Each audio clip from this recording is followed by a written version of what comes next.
Hey guys, Josh here. So I'll be talking today since you guys seem to really like the Thor Ragnarok video, and I got a lot of people saying that they should, or I should do another one.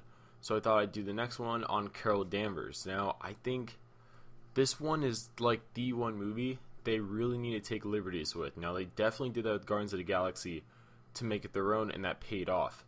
And by that I mean they need to skip the Miss Marvel thing. First off, that's just going to cause drama probably, because I know certain groups are going to be like, oh, that's, whatever the opposite of feminism is, I guess they're going to be like, oh, you're just, calling her Miss Marvel and you're not letting her be a strong character.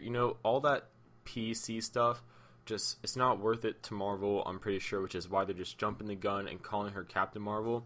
Even though I was pretty sure she's in the Air Force in the comics, and her rank is actually Colonel, which is higher than Captain, which is always really interesting because they made a joke about that in the first Captain Marvel volume when she becomes Captain Marvel for the first time in comics. She's working with Captain America, and Captain America's telling her something to do, and she's like, Captain, I'm really a colonel. I'm just, it's just the name because of Captain Marvel. Which brings me to Captain Marvel. He is of the Kree. Now, I definitely think they need to change up Captain Marvel. I feel like definitely this is one of those times where it's going to be really hard to explain her powers, and they need to that's why I said they really need to take some liberties here. So this will definitely be after Guardians of the Galaxy 2. I will make a video on that if you guys want me to, but basically the crux of what I'm expecting for Guardians of the Galaxy 2 is more Nova Corps, Kree, Empire tension, especially after what happened with Ronan the Accuser and how the Kree basically just kind of shunned it off. And especially because we already know that the Kree and Nova Corps have a pretty big tension already, even with that peace treaty, which obviously we could tell how much the Kree care about the peace treaty from Guardians of the Galaxy. But anyways, I feel like definitely the Nova Corps is going to develop the Nova Force off of the power gem that they have in containment currently, because there's no reason they can't. I made a whole video about it. They're much more advanced than we are. If humans in World War II era could synthesize the Tesseract, which is the Space Gem's energy, there's no reason why the Nova Corps, which is much more advanced than us, can't synthesize the Power Gem's energy to make the Nova Force, essentially. But with that being said, if the Novas do that, and they have the Nova, like the human rockets, as we know the Nova Corps in comics, with Richard Rider, Sam Alexander, all of them, if they do that, the Kree obviously are going to retaliate with something similar, which is what brings us to what I think they can do with Captain Marvel, which was, usually in comics, he has these bands. And the bands, they boost his powers, but what they can do in the MCU is basically make the bands, like, the majority of his powers, like flight, energy projection, things like that. Like, they could say they augmented Captain Marvel to make him stronger, faster, whatever, than the average Kree, similar to what we did with Captain America, basically making him to the peak of human potential. But basically, he needs to have these otherworld energies and these mysterious energies that the Kree developed just for him. Like, I think Captain Marvel needs to be the only one with these bands, which is maybe how they're going to explain him being on Earth. Maybe he feels like they're too powerful, and, he doesn't want them to be just used to destroy things as a weapon, because they could do the whole scientist route, like he develops them for the Kree and all that stuff.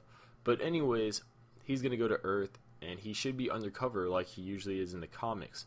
Now, this is where it gets interesting. It'd be cool if the Kree find out he's on Earth. He's he's been hiding among the humans and all that stuff.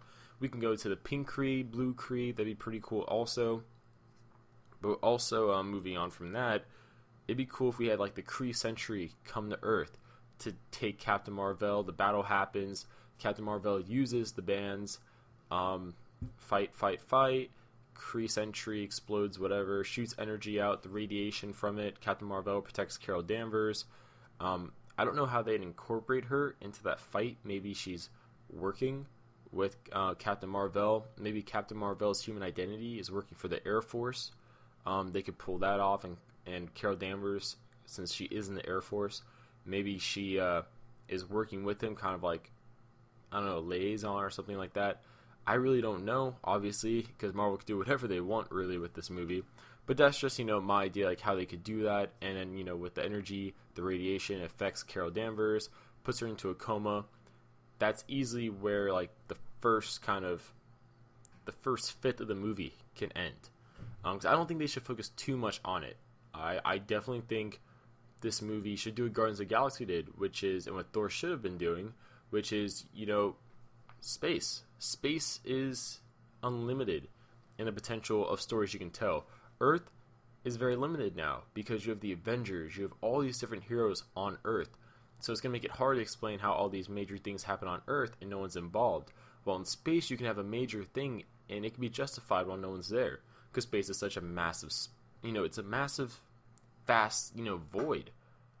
No one's going to always be at every single spot at the same time, while they could basically do that on a place like Earth. So definitely, I think Captain Marvel shouldn't die immediately. I think Captain Marvel should be a supporting character in this film. It'd be really cool to see him kind of take on a mentor-like role for Carol. And the reason I say that is because Carol needs a reason to be called Captain Marvel, which she takes because of Captain Marvel, which, people just pronounce as Captain Marvel because of how his name's spelled. So definitely I think there should be a scene in the movie later on, because of this, where Captain Marvel sacrifices himself, which causes Carol to want to take on his name. And also, like I said before, I mentioned the Kree, Nova Corps, Guardians of the Galaxy 2. Currently, Captain Marvel, Carol Danvers, is a part of the Guardians of the Galaxy team. I don't think that's a coincidence whatsoever. So I definitely think if she were to join the Guardians of the Galaxy, that'd be good at the end of the Captain Marvel movie. The reason I say that is because most likely they're going to want to use her in Avengers 3/4 Infinity War. And also, it's kind of obvious. Kevin Feige said she's going to be the most powerful character in the MCU, which is actually really hard to believe considering we have like Thor, and Thor's pretty powerful. So, and also we've had all these other characters, but seeing her power set, if they don't nerf her down too much, I could easily see it. She'd be the first character, as far as I know, to be able to have energy projection without actually having gauntlets or anything do it for her. Not including Scarlet Witch, I don't really know if her powers are going to fit into energy projection, really, as much as it's just an aura around her hands that, shows and tells that she's using her abilities. But all in all, definitely I think Carol should join the Guardians of the Galaxy. It makes perfect sense, really. I don't see Carol joining the Kree. I don't see her joining back into the military, back on Earth, because Kevin Feige pretty much said, her origins are very much Earth-based, but her adventures are cosmic-based. And I definitely think they need to capitalize on that, because most of the threats that, she'd really be able to fully, be involved with would be galactic. And also, it would just be, I think better overall to have her join the Guardians, because like I said before, Guardians already are going to be going up against Thanos. I'll most likely join up with the Avengers, in either Avengers 3 or Avengers 4. That's pretty much all but confirmed, so it'd make a lot of sense. It'd just be much more organic to have her join that, that last massive fight if she was a part of one of the teams joining the fight. And if she's already in space, Guardians of the Galaxy really fits that number 2, especially because they've already been, having interactions between the Kree and the Nova Corps. So all in all, that's all I have to really say on the Captain Marvel movie. I actually would really like Joss Whedon to direct this film, because he has a way with female leading roles, in film or TV. That's kind of his niche, you know what I mean? If you actually follow Joss Whedon's work, example, which character had the most screen time in Avengers? Surprisingly, not Iron Man, it was Black Widow. I believe she had 56 total minutes. Iron Man had 54. You could look it up. I do know, though, she had the most time. Basically, the point being is that he's very good at, female-led roles for film and TV, like Buffy and all that stuff. So definitely I see him, in my mind, as someone who I want to do this movie, or at least collaborate for, which he probably will as the mastermind of the MCU with Kevin Feige.